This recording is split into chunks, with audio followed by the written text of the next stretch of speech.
네, 안녕하십니까. 신지식인 정인태입니다. 저는 국립한국복지대학교 특임교수를 역임했습니다. 20대 빌라왕 58채를 소유했다라는 것입니다. 유서 쓰고 숨졌다라는 거죠. 이렇게 되면은 이 많은 또 피해자들이 양산이 되고 있는 겁니다. 일반 서민들한테는요, 이 전세금이 전재산이에요, 전재산. 네, 전재산인데 이 대한민국 정치인들이 나라를 다 망쳐놓은 겁니다, 이게. 네. 이 주택은 투자의 대상이 아니라 이거는 주거의 대상입니다. 주거의 대상. 그런데 이렇게 빌라 왕들이 전에도 1139채라 그랬죠. 3493채. 네, 빌라신. 네, 1139채 빌라 왕. 그러니까 이런 일이 어떻게 있을 수가 있는가? 저는 아주 이거 이해가 되지 않습니다. 그래서 이런 20대 빌라 왕이 58채를 소유했는데 결국에는 유서를 쓰고 숨지게 되는 거죠. 참 안타까운 일이 아닐 수가 없습니다. 네, 이번엔 20대 빌라 왕 사망, 세입자 수십 명이 피해를 봤다라는 것입니다. 숨진 20대. 네, 그래서 27인데요. 네, 빌라 오피스텔을 수십 채 보유하고 있었고요. 네, 근데 전세보험 가임주택의 보증금만 100억 원 규모다라는 거예요. 참 심각한 문제가 아닐 수가 없습니다. 이런 일이 자꾸 터지면 안 되는데, 네. 영하 20도에 거리 나선 피해자 깡통 전세 58채다라는 거죠. 심각한 문제가 아닐 수가 없고요. 1년 새 58채를 구입했고 하루에 2채를 사기도 했다라는 것입니다.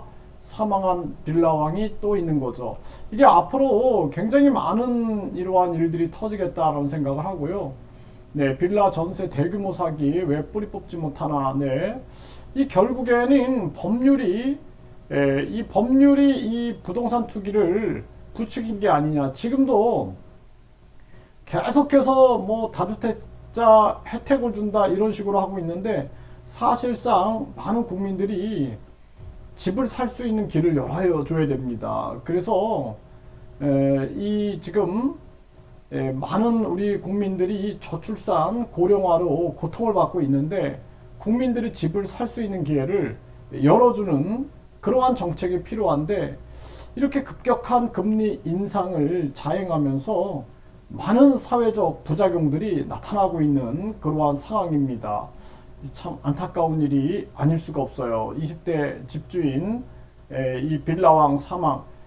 이게 정말 이게 얼마나 또 심리적 압박감이 많이 있겠습니까? 결국에는 사망을 하는 그러한 사건이 터진 거죠. 네, 국토부로 몰려온 전세 사기 피해자들 20대 빌라왕도 숨졌다. 네, 이런 일이 계속 터지고 있는 겁니다. 세입자 수십 명이 피해를 보고 있다라는 거죠. 전에 그 김모 씨 1139채였죠. 네, 이번에 또 20대 빌라왕이 나타났는데 이 배후에 조직이 함께 움직이고 있지 않는가 이러한 부분들도 철저하게 조사를 해야 되고요. 이게 쉽지 않은 문제입니다. 네, 이게 58채를 혼자 관리한다. 또 1139채를 혼자 관리한다라는 건 이건 있을 수가 없는 거예요. 이거를 어떻게 관리하겠습니까? 이게 전에도 보면은 1139채, 3493채 아니 뭐 집이 집 하나 있는 것도 관리하기가 힘든데 이렇게 58채나 소유하고 이렇게 1139채, 3493채를 소유했다.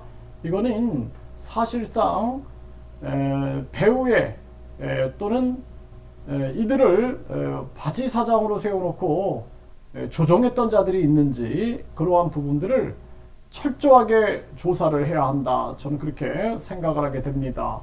이들의 이렇게 엄청난 빌라를 소유했는데 사는 곳을 보면 아주 초라하거든요. 그래서 이게 뭔가 있지 않는가 이런 걸 철저하게 수사해서 밝혀야 된다. 이렇게 말씀을 드립니다.